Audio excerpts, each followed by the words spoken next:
Gordon goes foreign. Lots of people travel to the big station at the end of the line. Engines from the other railway sometimes pull their trains. These engines stay the night and go home next day. Gordon was talking one day to one of these. "When I was young and green," he said, "I remember going to London.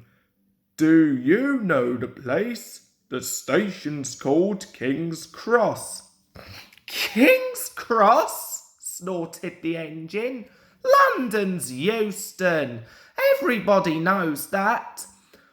"Rubbish," said Duck. "London's Paddington. I know. I worked there." They argued till they went to sleep. They argued when they woke up. They were still arguing when the other engine went away. "Stupid thing," said Gordon crossly. "I've no patience." "Stupid yourself," said Duck. "London's Paddington. Paddington, do you hear?" "Stop arguing," James broke in. "You make me tired. You're both agreed about something anyway." "What's that?" "London's not Euston," laughed James. "Now shut up." Gordon rolled away, still grumbling. "I'm sure it's King's Cross. I'll go and prove it." But that was easier said than done. London lay beyond the big station at the other end of the line. Gordon had to stop there. Another engine then took his train. "If I didn't stop," he thought, "I could go to London." One day he ran right through the station. Another time he tried to start before the fireman could uncouple the coaches. He tried all sorts of tricks, but it was no good. His driver checked him every time.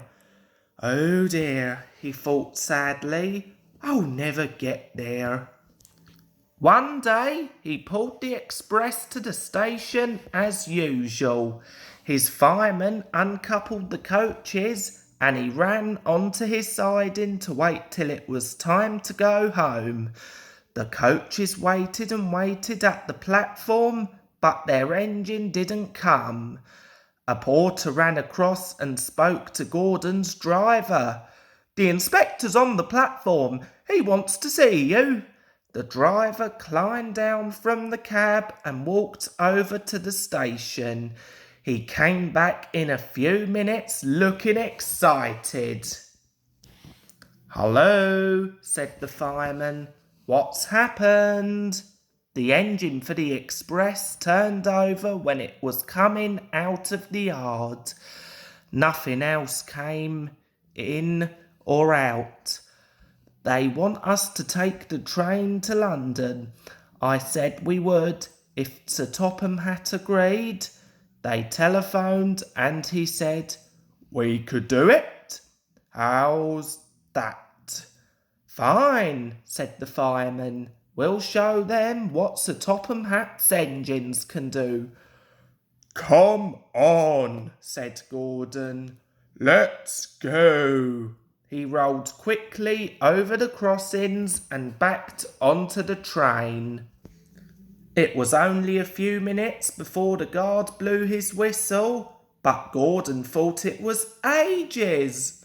Come on," he puffed to the coaches. Come on, come on, come on. "We're going to town, we're going to town," sang the coaches slowly at first, then faster and faster. Gordon found that London was a long way away. "Never mind," he said. "I like a good long run to stretch my wheels." But all the same, he was glad when London came in sight. Sir Topham Hatt came into his office next morning. He looked at the letters on his desk. One had a London postmark. I wonder how Gordon's getting on, he said. The station master knocked and came in. He looked excited. Excuse me, sir, have you seen the news? Not yet. Why? Just look at this, sir. Sir Topham Hatt took the newspaper. Goodness gracious me, he said. There's Gordon. Headlines too. Famous engine at London station. Police called to control crowds. Sir Topham Hatt read on, absorbed. Gordon returned next day. Sir Topham Hatt spoke to his driver and fireman. I see you had a good welcome in London. We certainly did, sir. We signed autographs till our arms ached, and Gordon had his photograph taken from so many directions at once that he didn't know which way to look. Good, smiled Sir Topham Hatt. I expect he enjoyed himself, didn't you, Gordon? No, sir, I didn't. Why ever not? London's all wrong, answered Gordon sadly. They've changed it. It isn't King's Cross anymore.